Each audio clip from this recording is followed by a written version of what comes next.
probably end up having to read something. So my name's Luther D. Isler. I also run my open mic in Harlem called the Harlem Bomb Shelter. Yeah. So January, so my fatherhood has been a interesting one. I had my first daughter in 2010. She was born, but 2009, when her mother was 5 months pregnant, we found out that she was born with some medical issues.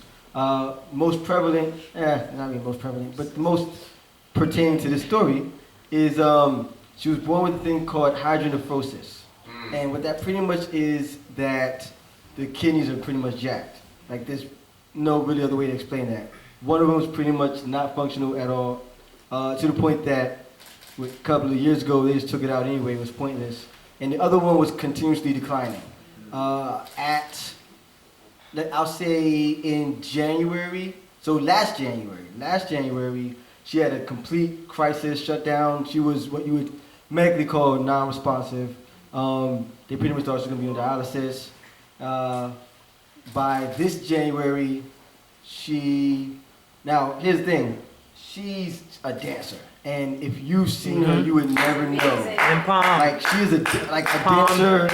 She's been in at one point in time, keep in mind, she's like 9 now, so it's crazy saying at one point in time. But at one point in time, she was in 3 dance companies, and one day I was looking at her, I'm like, how do you know all these sets of choreography? I can't get a 2-step right.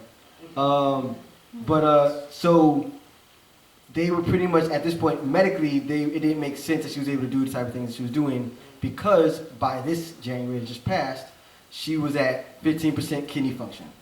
Wow. And traditionally, people go to like dialysis on yeah. So, but that ended up not being her fate, because a couple of years ago I found out that I was a match for being a kidney donor.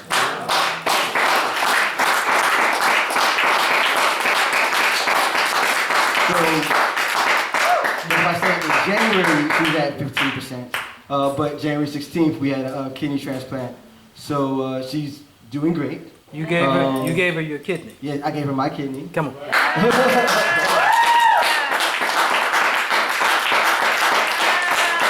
on, y'all.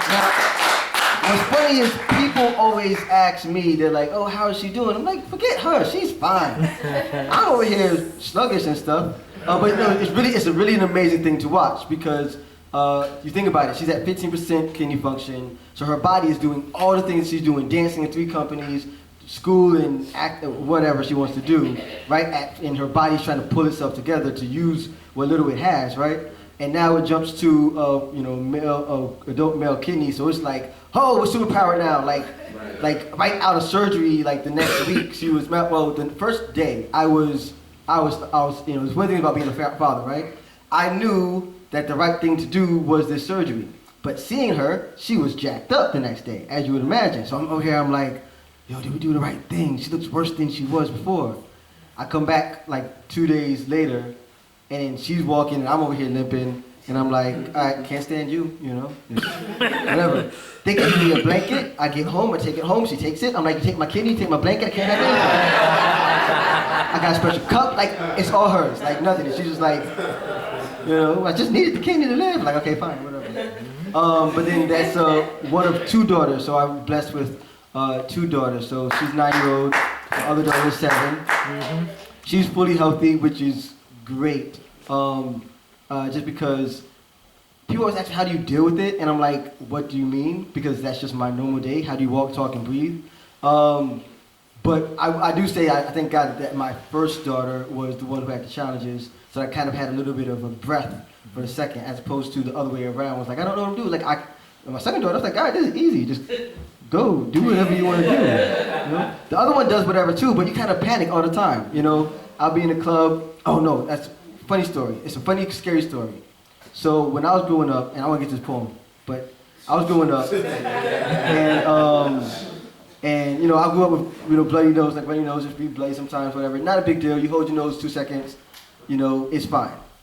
But if you have a daughter who's growing up with like kidney issues and whatever, everything is like the end of the world. I woke up one morning at like 2 a.m. I walk in the bathroom, I see her, and she's coughing, and there's blood. I'm like, oh my God, my daughter's dying. And then I looked, and she was just happened to be coughing, and her nose was bleeding. I'm like, all right, I'm glad you wake up your mother, because this is an easy fix. But you have a child who has certain things, you're like, everything's an issue. Oh, I hurt my side. All right, let's go to the hospital. She just fell. Oh, okay, well, that's cool. All right. But no, other than that, she's amazing. They're amazing. She's great. Can't stand them both.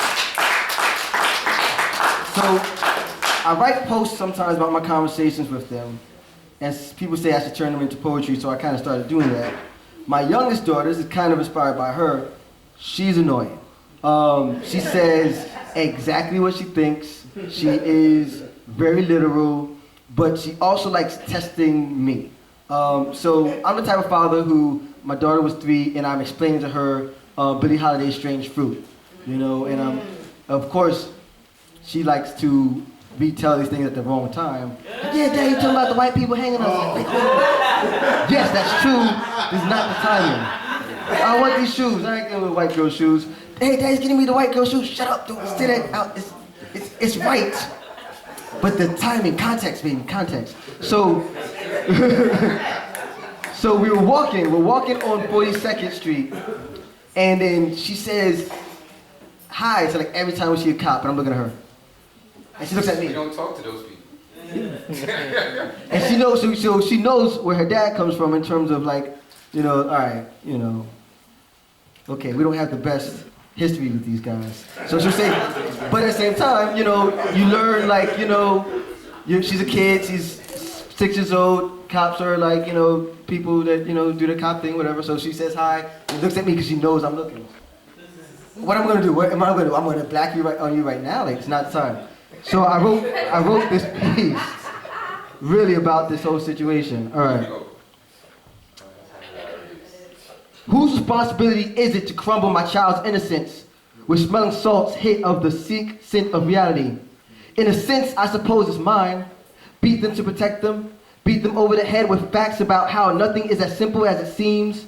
Expand their mind by separating life from hope at the seams. Leaving them to later theorize and be therapized to redeem the gleam in their eyes after you've removed the pipes from their dreams. I want my children to feel safe. Superhero landing.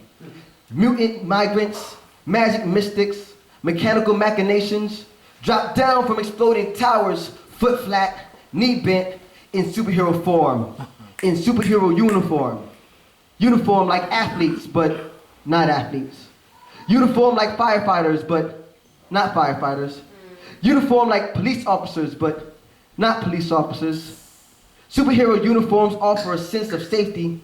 It's safe to assume that the uniformed is one who would save me, like Mike Brown, like Sandra Bland, like Eric Garner. Like, is this the time to reveal not so secret identities of superheroes liable to harm them?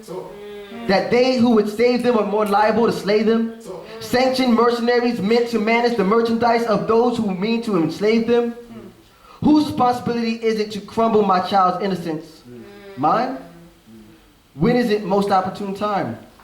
If I don't, the world will. Would I let the world wield such power only so I am not viewed as the villain? Or shall I assassinate superheroes in my child's eyes, like an envious victim of overwhelming heroics upstaged by the flash of a badge? Then who is the hero?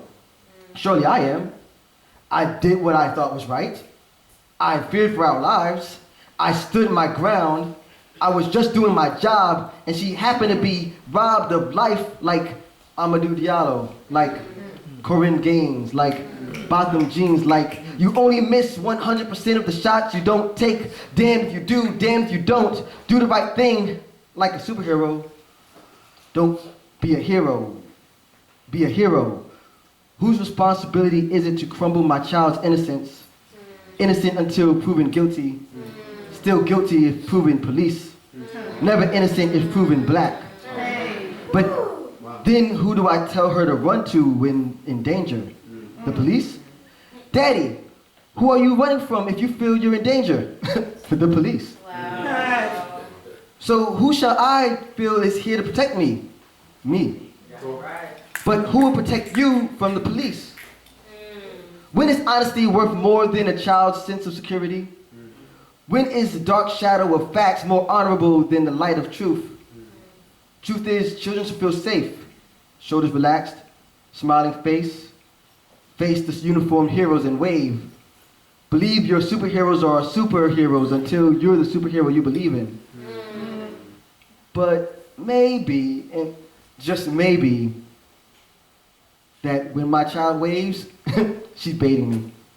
Because she's known the stories of the bloody leaves on strange fruit from poplar trees since she was 3, so possibly her pleasantry is merely meant to arrest me. Either way, I'll let her be. It's not time for me to police her child's innocence. Thank you.